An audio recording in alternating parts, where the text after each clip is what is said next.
지난 한 주간 굉장히 비가 많이 왔습니다. 수해를 겪은 분들이 굉장히 많은데 위에서 함께 기도해 주시면 고맙겠습니다. 우리 함께 인사 나누겠습니다. 사랑하고 축복합니다. 사랑하고 축복합니다.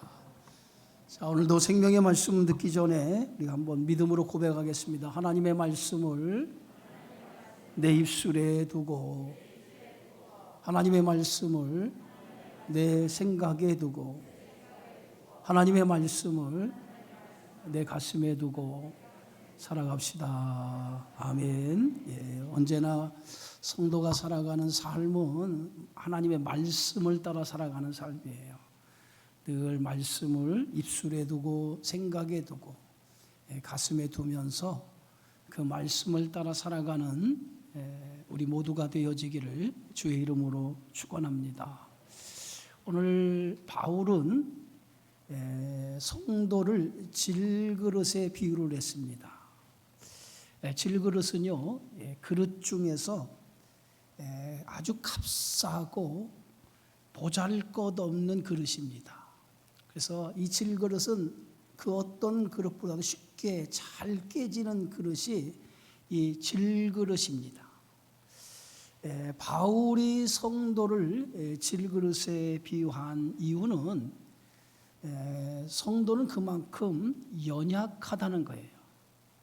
질그릇처럼 잘 깨어지기 쉬운 연약한 사람이 바로 우리 성도라고 하는 의미로 이렇게 성도를 질그릇에 비유를 했습니다. 인간은 강한 것 같지만은 굉장히 연약한 게 인간이에요. 인간처럼 연약한 존재가 없습니다. 아주 질그릇처럼 쉽게 깨지기 좋은 연약한 그릇이 바로 인간이죠. 사도 바울은 참 능력이 많은 그런 사도였습니다. 얼마나 능력이 많은지 손수건만 갖다 대어도 병든 자들이 나을 정도로 대단한 능력을 행한 사도였습니다. 그런 사도 바울에게도 질병이라고 하는 가시가 있었습니다.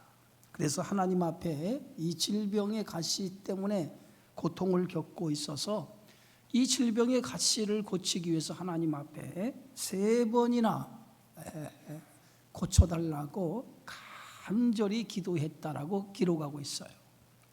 그래서 3번이나 하나님 앞에 간절히 기도했지만은 하나님께서 사도 바울이 가지고 있는 이 질병을 고쳐주지 않았어요. 3번씩이나 하나님 앞에 기도했는데 질병을 고치지 못했어요. 그때 사도 바울이 깨달은 것이 한 가지가 있었습니다. 하나님께서 이 질병의 가시를 준 이유는 자신을 약한 데서 온전하게 하기 위해서 질병의 가시를 주었다라고 하는 것을 깨닫게 되어졌다는 거예요. 그것을 고린도후서 12장에 이렇게 말합니다. 나에게 이르시되 내 은혜가 내게 족하도다. 이는 능력이 약한 데서 온전하여짐이라. 그러므로 크게 기뻐함으로 나의 여러 약한 것들에 대하여 자랑하리니 이는 그리스도의 능력이 내게 머물게 하려 함이라. 하나님이 사도 바울에게 질병의 가시를 준 이유는 하나였다는 거죠. 그것은 그리스도의 능력이 사도 바울에게 머물게 하기 위해서 하나님께서 질병이라고 하는 고통의 가시를 그에게 주었다는 거예요. 바울은 그때서부터 자신의 가장 약한 것들을 자랑하기 시작을 했어요. 왜냐하면 자신이 약한 그때가 그 어떤 것보다 가장 강하다라고 하는 것을 알고 있었기 때문입니다.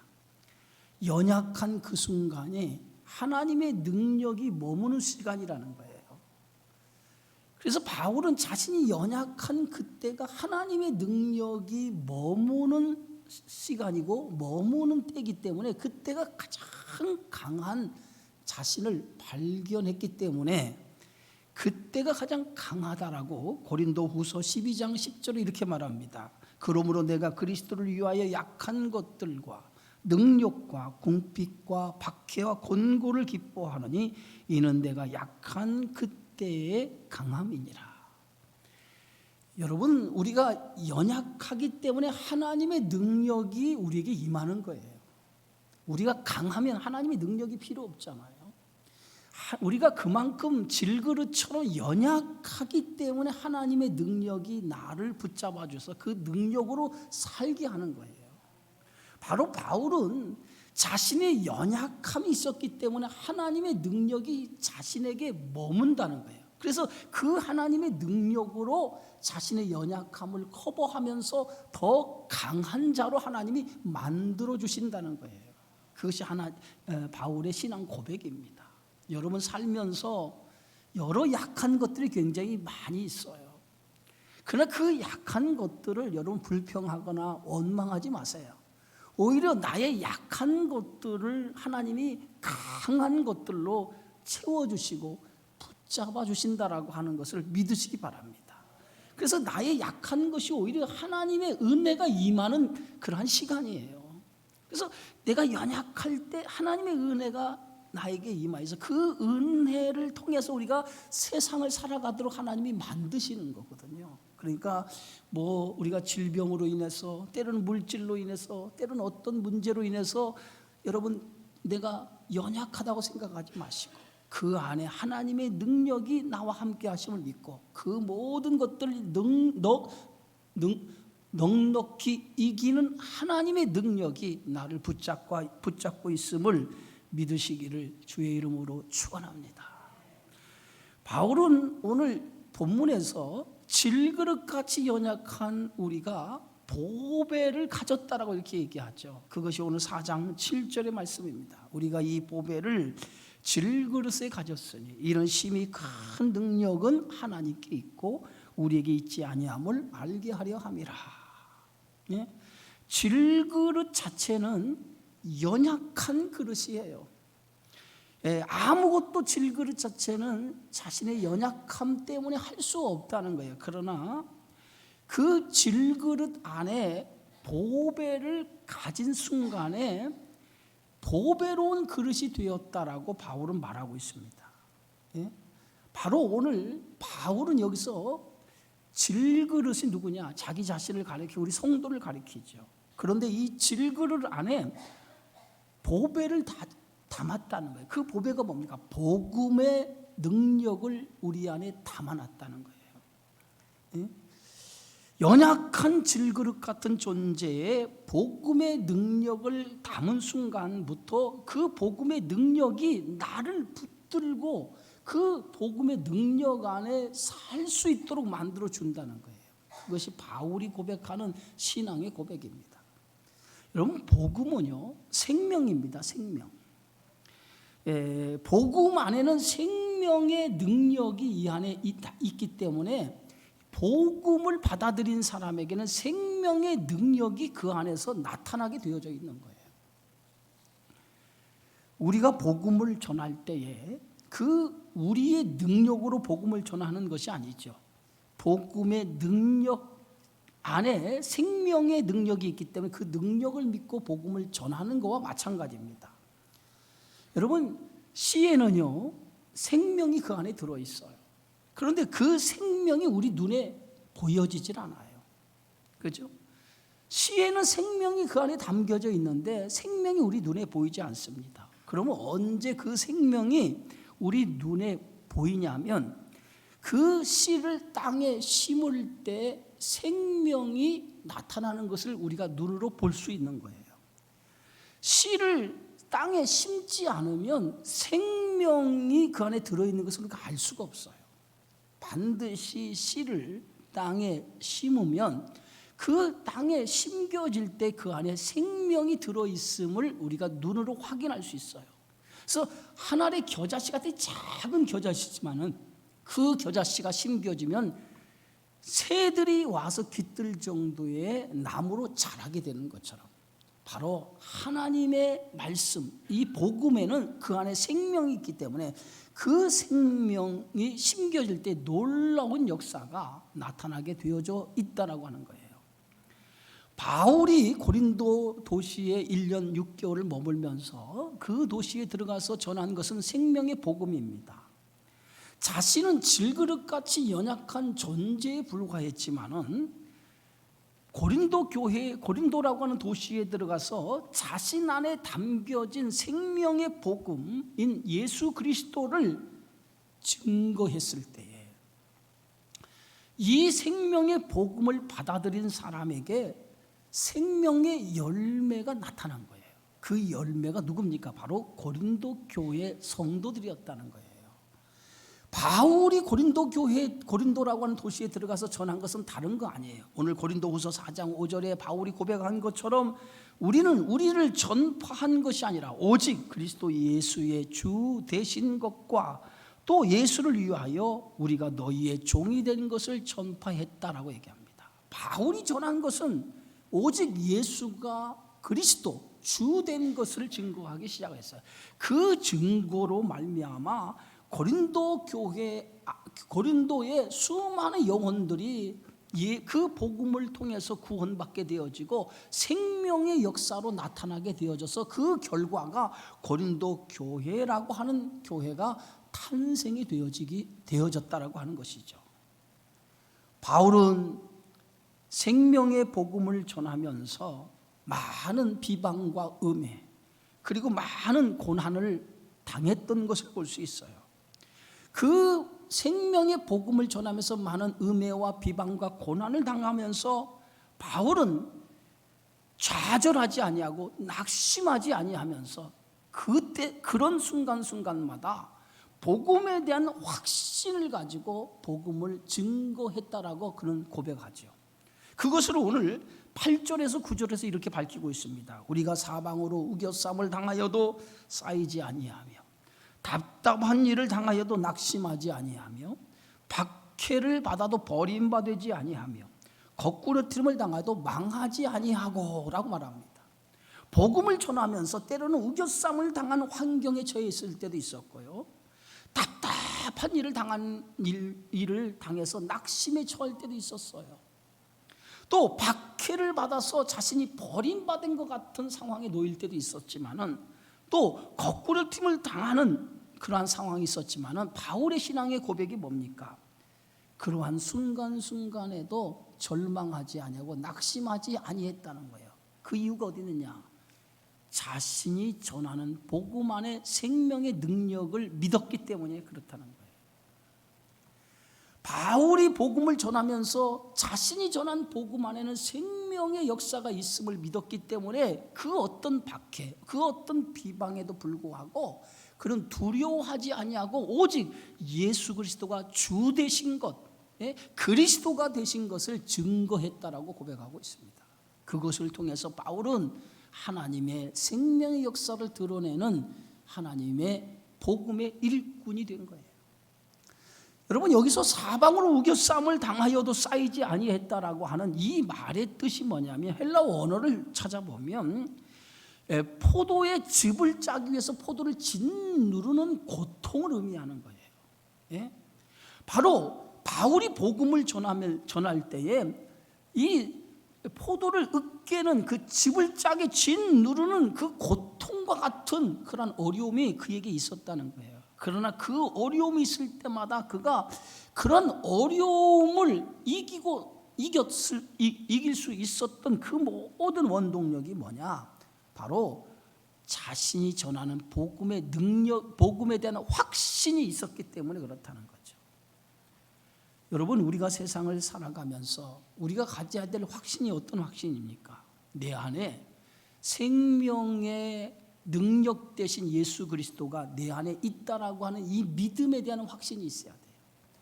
생명의 능력, 이 생명의 능력 대신 예수 그리스도에 대한 확신이 우리 안에 있을 때에 우리가 어떤 사방으로 우겨쌈과 같은 그러한 상황에 처해 있을 때 우리는 낙심하거나 두려워하지 아니하고 그 가운데도 하나님의 능력으로 그 모든 것을 능히 이겨나갈 수 있게 되어지는 줄 믿습니다.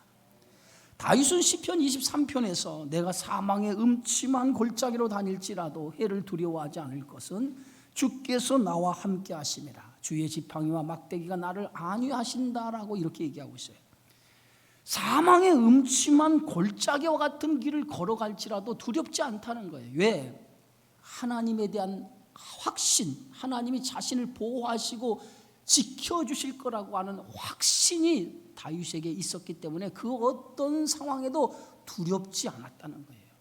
바울이 바로 복음을 전하면서 그 많은 고난을 당하고 음해를 당하고 비방을 당했지만은 그 속에서도 그가 두려워하지 않은 것은 바로 하나님에 대한 확신, 그분이 자신을 보호하시고 지켜주실 것이라고 하는 확신에 대한 믿음이 있었기 때문에 그 확신이 바로 복음을 전하면서 모든 것을 이겨나갈 수 있는 능력이 되어진 줄 믿습니다. 두 번째, 오늘 바울은 답답한 일을 당해 낙심하지 아니했다는 거예요. 이 답답한 일이라고 하는 헬라어 언어를 보면 아프루메노이라고 하는 말인데요, 이 말의 뜻이 뭐냐면 사방의 적군으로 포위된 상황을 가리키는 거예요. 사방으로 적군에 포위된 상황. 여러분, 살면서 사방으로 포위된 것처럼 답답한 어떤 해결책이 보이지 아니하는 그런 상황에 놓일 때가 있어요. 예? 이럴 때 사방으로 사방으로 둘러싸서 어떤 해결책이 보이지 않는 답답한 상황에 놓일 때에 우리에게 찾아오는 것이 뭡니까? 낙심이라고 하는 거예요. 낙심. 그렇죠? 바울도 복음을 전하여 사방을 우겨싼 것 같은 그러한 답답한 상황이 바울 사도에게도 있었어요. 그러나 그러한 상황 속에서 낙심이라고 하는 사단이 주는 것이 있지만은, 그러나 바울은 오늘 고백 속에서 뭐라고 얘기합니까? 내가 낙심하지 아니했다라고 얘기합니다. 왜? 바울이 낙심하지 아니한 이유는 그 자신이 전하는 복음의 능력을 믿었기 때문이라는 거예요. 마귀는 항상 우리 성도를 낙심케 하는데 무엇을 통해서 낙심케 하냐면 상황과 환경을 통해서 성도들을 낙심케 해요. 늘 상황이라고 하는, 환경이라고 하는 것을 통해서 성도를 낙심이라고 하는 것으로 몰아갑니다. 그때마다 우리가 넘어지지 않는, 낙심하지 않는 방법이 하나 있어요. 그게 뭐냐면 하나님에 대한 신뢰예요. 신뢰. 하나님에 대한 신뢰, 이 신뢰가 여러분에게 있으면 절대로 어떤 사방이 우겨싼 것 같은 답답한 그런 사방이 포위되는 절박한 상황에도 낙심하지 않는다는 거예요. 왜? 하나님에 대한 믿음이 있기 때문에 그렇다는 거죠. 애굽을 나오자마자 애굽 군대가 뒤쫓아옵니다. 앞에는 홍해 바다가 가로막아요. 앞으로도 뒤로도 갈 수 없는 그런 상황에 이스라엘 백성이 놓였어요. 그 순간에 이스라엘 백성들은 모세를 원망하기를 시작을 해요. 오늘 출애굽기 14장 11절에 보면 그들이 또 모세에게 이르되 애굽에 매장지가 없어서 당신이 우리를 이끌어내 이 광야에서 죽게 하느냐? 어찌하여 당신이 우리를 애굽에서 이끌어내 우리에게 이같이 하느냐? 오늘 이스라엘 백성들이 홍해 바다 앞에 뒤로 도망가지도 못, 뒤로 후퇴도 못하고 앞으로 전진도 못하는 그러한 상황에 놓일 때 그들은 뭡니까? 자신들을 이곳까지 인도하여 낸 모세를 원망하기를 시작해요. 어찌 애굽에 매장지가 없어서 우리를 여기서 죽게 만드느냐라고 모세를 향해 원망하기 시작하죠. 이스라엘 백성의 원망은 왜 원망한지 아십니까? 하나님에 대한 신뢰가 없었기 때문에 그렇다는 거예요. 하나님에 대한 신뢰가 없었기 때문에. 하나님에 대한 신뢰, 믿음이 있었다면 저들은 그런 상황에서 절대적으로 원망하거나 불평하지 않아요. 그런 이스라엘 백성들을 향해서 모세가 외치는 그 말씀이 뭡니까? 너희는 가만히 서서 오늘날 너희들에게 행하시는 하나님의 구원의 손길을 보라고 외치기 시작합니다. 그 순간에 모세가 지팡이를 들어서 홍해 바다를 내리치는 순간에 홍해 바다가 갈라지면서 바닷길이 내어 육지가 드러나기 시작하고 그 길을 이스라엘 백성을 걸어가도록 인도하셨던 것을 볼 수 있어요. 바로 하나님에 대한 신뢰, 그 신뢰가 있으면 우리가 사방이 우겨싼 것 같은 답답한 모든 상황에 가로막히는 그런 절망적인 상황이 놓여있다 할지라도 낙심하지 아니하고 그 가운데서도 우리가 능히 이겨나갈 수 있는 믿음이 있는 줄 믿습니다. 오늘 바울은 또 이렇게 얘기하죠. 박해를 받아도 버림받지 아니하며 거꾸로 틀을 당하도 망하지 아니한다. 바울의 신앙이 뭐예요? 어떤 박해가 있어도 절대로 버림받지 아니하고 거꾸로 팀을 당하도 망하지 아니한다는 거예요. 예? 왜 바울이 이런 신앙의 고백을 했습니까? 그것은 고린도후서 4장 10절에 바울은 이렇게 얘기하죠. 우리가 항상 예수의 죽음을 몸에 짊어짐은 예수의 생명이 또한 우리 몸에 나타나게 하려 함이었다라고 말합니다. 바울은 복음을 전하면서 각오했어요. 복음을 전하는 일이 쉽지 않은 것을 각오했습니다. 많은 비방, 많은 그런 음해, 그리고 고난이 있을 것을 바울은 알고 있었어요. 복음을 전하는 일이 그렇게 쉬운 일이 아니라고 하는 것을 알고 있었기 때문에 자신에게 당하는 고난과 고통, 그리고 많은 박해, 그런 핍박이 있을 걸 알고 있었어요. 왜? 그러한 고난 없이 생명의 역사가 나타날 수 없다라고 하는 것을 알고 있었기 때문입니다. 그래서 오늘 바울이 이렇게 얘기합니다. 항상 예수의 죽음을 몸에 짊어졌다는 거예요. 이건 뭐니까 항상 십자가를 짊어질 각오를 하고 복음을 전했다는 거예요. 이게 바울의 신앙의 다짐이었어요. 항상 십자가를 짊어질 각오가 있었다는 거예요. 그 각오가 있었기 때문에 복음을 전할 수 있었다는 거예요. 우리가 오늘 그리스도인으로 살기 위해서는 십자가를 짊어질 각오가 있어야 돼요. 그런 각오 없이 우리가 믿음의 길을 걸어갈 수 없다는 거예요. 복음의 삶을 살아가는 성도에게는 십자가라고 하는 이 삶을 살려고 하는 그 믿음의 각오가 있어야 돼요. 그 각오 없이 우리가 믿음의 삶을 살아갈 수 없어요. 믿음의 삶이라고 하는 것은 평탄한 삶을 살아가는 그 길이 아닙니다. 십자가를 짊어지는 길이에요. 그 십자가를 짊어지지 아니하고서는 믿음의 길을 걸어갈 수 없어요. 바울도 복음을 전하면서 자신이 십자가를 짊어질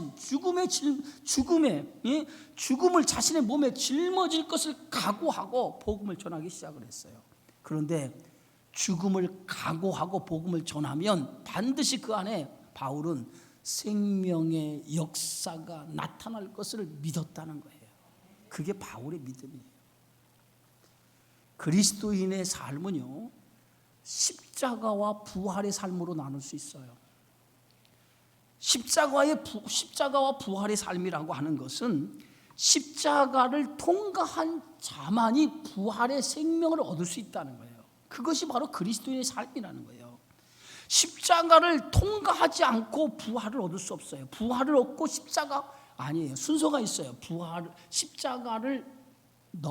십자가의 삶을 살아가야 부활의 영광이 주어진다는 거예요.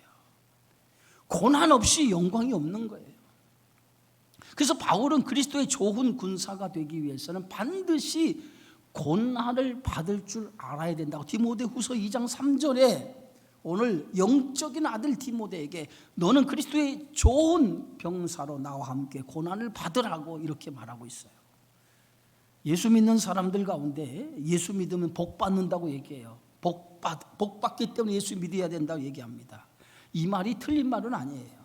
그런데 예수 믿으면 복 받는 건 맞습니다. 그런데 이 복은요, 세상적인 복을 말하는 게 아니에요. 영적인 복이에요. 영적인 복. 그리스도인들의 복은 영적인 거에 있어요. 영원히 사는 것이 그리스도인의 복이고요, 그리스도 안에서 주시는 영적인 복이 참된 그리스도인들에게 주어지는 복입니다. 그러므로 그리스도인들의 복은 그리스도처럼 사는 거예요. 그리스도로 좀 사는 고난 없이 오늘 그리스도께 주시는 영적인 복을 누릴 수 없다는 거예요. 그래서 예수님도 누구든지 나를 따라오려거든 자기 십자가를 지고 나를 따라오너라. 십자가 없이 주님을 따를 수 없다는 거예요. 십자가를 짊어지는 고난의 행군이 있을 때에 그 고난을 통해서 부활의 영광에 참여할 수 있다는 거예요. 그래서 바울도 내 몸에 십자가의 죽음, 고난의 죽음을 몸에 짊어졌다고 하는 것은 고난을 각오하고 복음을 전하는 삶을 살기로 작정했다는 거예요. 그 고난을 작정하고 복음 전하는 삶을 살았을 때에 그 속에서 뭐가 나타났습니까? 생명의 역사가 자기를 통해 드러나기 시작했다는 거예요. 그래서 오늘 바울은 베드로전서 4장 13절에 이렇게 말합니다. 오히려 너희가 그리스도의 고난에 참여하는 것을 즐거워하라. 이는 그의 영광을 나타나실 때에 너희로 즐거워하고 기뻐하게 하려 함이라. 너희가 그리스도의 이름으로 치욕을 당하면 복 있는 자로다. 영광의 영 곧 하나님의 영이 너희 위에 계심이라. 바울이 뭐라고, 베드로전서에서 베드로가 뭐라고 말씀하고 있습니까? 너희가 그리스도의 이름으로 치욕을 당하면 복이 있다는 거예요. 왜? 하나님이 너희 안에 계시다라고 하는 증거라는 거예요. 예? 바로 그리스도 이름으로 고난을 당하는 것은 바로 하나님이 우리 안에 계시다라고 하는 증거라는 거예요. 고난 없이 예수의 생명이 나타날 수 없습니다. 그리스도 때문에 고난을 당한다면 나를 통해 예수의 생명이 나타나고 있다라고 하는 것을 믿으시기를 주의 이름으로 축원합니다. 교회 안에는요, 이렇게 십자가 고난을 жил머지는 성도가 많이 있어야 돼요. 그럴 때 생명의 역사가 교회 안에 많이 나타나게 되어지는 거예요. 십자가의 고난을 짊어지는 성도가 교회 안에 많지 않으면 그 교회는 생명의 역사가 나타나지 않아요. 많은 성도가 십자가의 고난의 그 고통을 감내할 수 있는 그런 십자가를 짊어지는 성도가 많은 교회, 그런 교회가 하나님의 영광이 나타나는 교회가 되어지는 줄 믿습니다. 생명을 잉태하기 위해서는 산모가 산고의 고통을 겪는 거예요. 산고의 고통 없이 생명을 잉태하는 일 없어요. 산고의 고통을 통해서 생명이 태어나는 거예요. 마찬가지로 부활의 생명을 얻기 위해서는 반드시 십자가의 고통을 통과해야만이 생명의 부활의 역사가 나타나게 되어지는 줄 믿습니다. 바울은 나는 날마다 죽노라 스스로 자기 자신을 그렇게 고백을 했어요. 그러면서 갈라디아 5장 24절에 이렇게 말합니다. 그리스도 예수의 사람들은 육체와 함께 그 정욕과 탐심을 십자가에 못 박았느니라. 예수를 믿었다면 그 육체와 함께 그 정욕과 탐심을 십자가에 못 박는 삶이 있어야 된다는 거예요. 그 삶이 뭡니까? 그리스도를 위해서라면 내가 고난을 동참할 줄 아는, 고난에 동참할 줄 아는 믿음이 있어야 되는데, 그 믿음이 뭡니까? 스스로 자기의 정욕과 탐심을 십자가에 못 박는 그러한 자신을 죽이는 일들이 있어야만이 그리스도의 생명의 부활의 삶이 우리 안에 드러나게 되어진다는 거예요. 자꾸 교회 안에서 문제가 생기는 일이 왜 생기는지 아십니까? 죽지 않아서 그래요. 죽지 않아서. 자꾸 십자가를 지려고 하지 않아서 결국은 교회 안에 문제가 일어나요. 내가 죽어야 돼요. 십자가, 내가 고난에 십자가를 짊어져야 돼요. 십자가를 짊어질 때에 살아나는 거예요. 부활의 생명의 역사가 나타나는 거예요. 그러한 믿음의 성도가 되어지기를 주의 이름으로 축원합니다. 고린도후서 4장 11절에 사도 바울은 이렇게 말하죠. 우리 살아있는 자가 항상 예수를 위하여 죽음에 넘겨짐은 예수의 생명이 또한 우리 죽을 육체에 나타나게 하려 함이라 그랬어요. 바울은 유대로부터 온 거짓 교사들에 의해 음해와 비방을 받았어요. 바울은 이런 음해와 비방이 그리스도를 위한 고난이라고 보았습니다. 그리스도를 위한 고난이 크면 클수록 생명의 역사가 나타난다라고 바울은 믿었어요. 자신이 고난을 받으면 받을수록 반대로 생명의 역사가 더 크게 나타난다라고 믿었다는 거예요. 그러면서 이렇게 얘기하죠. 4장 12절입니다. 그런즉 사망은 우리 안에서 역사하고 생명은 너희 안에서 역사하느니라. 자신이 십자가를 지면 질수록 자신에게는 고통이고 사망이 있지만은, 반면에 자신이 이 십자가를 짊어짐으로 고통과 사망이 자신에게는 찾아왔지만은 반대로 이 복음을 받아들인 성도들에게는 생명의 역사가 나타나기 시작했다는 거예요. 그래서 바울은 자신이 고린도 교회 성도들에게 유대로부터 유대주의자들에 의해서 음해와 비방을 받고 박해를 받았어요. 그러나 자신이 이러한 음해와 비방과 박해를 받았지만은 그것을 통해서 생명의 역사가 고린도 교회 안에 나타났다는 거예요. 그것이 오늘 사도 바울의 고백입니다. 바울은 고린도 교회를 위해서 많은 고난을 당했어요. 그 고난이 고난으로 끝난 것이 아니라는 거예요. 성도들의 생명의 역사를 나타내게 하는 원동력이 되어졌다는 거예요. 고난은 고난으로 끝나는 것이 아닙니다. 고난을 통해서 반드시 생명의 역사로 나타나는 것이 되어지는 것을 믿으시기 바랍니다. 그러면서 바울은 그 고난 속에도 절망하지 않고 복음을 전할 수 있었던 것은 복음에 대한 확신뿐만 아니라 그 고난 속에서 생명의 역사가 나타나는 것을 믿었기 때문에 자신이 고난 속에서도 복음을 전했다고 고백합니다. 그러면서 고린도후서 4장 13절에 이렇게 말하죠. 내가 믿었으므로 말하였다 한 것 같이 우리가 같은 믿음의 마음을 가졌으니 우리도 믿었으므로 또한 말하노라. 이 말이 어떤 말이냐면 시편 116편 10절을 인용한 말씀이에요. 오늘 시편 이 116편을 지은 시인은 고통 중에서도 절망 중에서도 하나님이 자신을 구원해 줄 거라고 하는 확신과 믿음을 가졌다는 거예요. 그것을 오늘 시편 116편에서 고백하고 있습니다. 복음을 전하는 자가 가질 것은 복음에 대한 확신이에요. 복음에 대한 확신이 없다면 우리가 복음을 전할 수 없죠. 복음에 대한 확신이 있을 때 그 어떤 방해, 어떤 비방, 어떤 고난이 있다 할지라도 복음에 대한 확신이 있는 사람은 그 어떤 방해도 불구하고 고난에도 불구하고 복음을 전하게 되어지는 거예요. 바울이 바로 복음을 전할 수 있었던 것은, 고난 중에서도 복음을 전할 수 있었던 것은 복음에 대한 확신이 그에게 있었기 때문에 그는 그것에 굴하지 아니하고 복음을 전할 수 있게 되어진 줄 믿습니다. 바울의 사도적인 삶은 철저히 예수 그리스도의 십자가와 부활에 근거했습니다.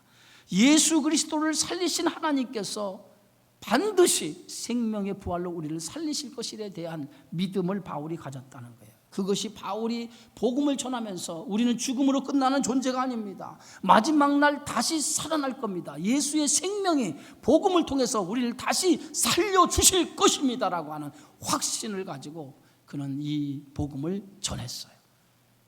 바울이 복음을 전하면서 그는 고린도후서 4장 14절에 이렇게 말합니다. 주 예수를 다시 살리신 이가 예수와 함께 우리도 다시 살리사 너희와 함께 그 앞에 서게 하실 줄을 아노라. 고난 속에서도 복음을 전한 이유가 어디 있습니까? 마지막 날 온 성도가 기쁨을 누리고 그리스도 앞에 서게 될 날을 믿음으로 바라보았기 때문에 바울은 그 고난에 굴하지 아니하고 고린도 교회 성도들에게 복음을 전하게 되어졌다는 거예요. 오늘 예수의 생명을 믿는 자들에게는 마지막 날 그리스도 앞에 서는 그런 영광스러운 날이 있게 될 줄 믿습니다. 바로 복음의 역사는 바로 그런 거예요.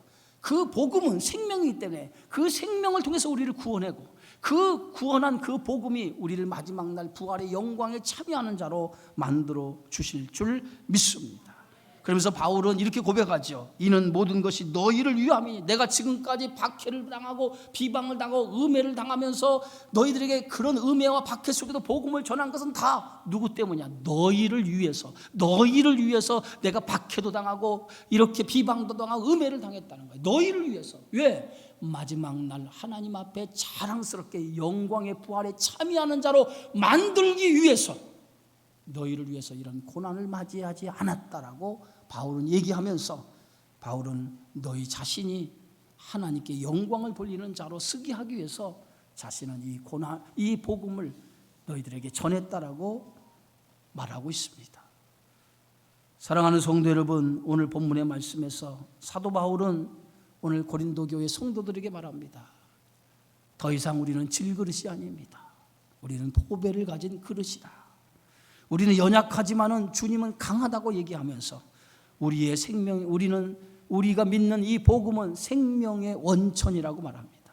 주님의 능력이 우리 안에 있기 때문에 그 능력으로 우리가 살아가는 것이라고 바울은 고린도 교회 성도들에게 말합니다. 아무리 사방으로 우겨쌈을 당하여도 쌓이지 아니하고 답답한 일을 당해 낙심하지 아니하고 박해를 받아도 버림받지 아니하고 거꾸릴 틈을 당해도 망하지 않는다라고 얘기하면서 예수의 생명이 복음을 받은 바울과 오늘 고린도 교회 성도들에게 함께 하신다라고 하는 믿음을 가지라고 오늘 당부하고 있습니다. 오늘 우리도 바울이 오늘 고린도 교회 성도들을 향해서 말씀하신 이 말씀처럼 오늘 복음을 받아들이는 우리는 복음 안에 생명의 역사가 우리 안에 역사하는 줄 믿습니다. 그 생명의 역사를 우리 안에 받아들임을 믿고 그 믿음으로 살아가게 될 때에 마지막 날까지 예수의 생명, 복음의 역사가, 복음의 능력이 우리를 지켜주시고 우리 보호해 주시고 이끌어 주셔서 우리를 통해서 하나님의 영광의 찬송이 되는 축복으로 인도해 주시리라 믿습니다. 그 믿음을 가지고 복음의 능력 안에 살아가는 저와 여러분이 되기를 주의 이름으로 축원합니다. 기도하겠습니다. 고마우신 아버지 하나님 감사합니다. 예수 그리스도 믿는 모든 자에게는 복음의 능력이 우리 안에 있는 줄 믿사오니 그 능력을 통해서 우리가 어떤 어려움을 당해도 낙심하지 아니하고 절망하지 아니하는 줄 믿사오니 이 복음의 능력을 가지고 이 세상을 살아가는 그리스도의 참된 일꾼들이 되어지게 하여 주시고 끝까지 십자가를 통해서 부활의 영광이 있음을 믿고 십자가의 믿음으로 세상을 살아가는 우리 모든 성도들이 될 수 있도록 축복해 주옵소서. 예수님의 이름으로 기도하옵나이다. 아멘.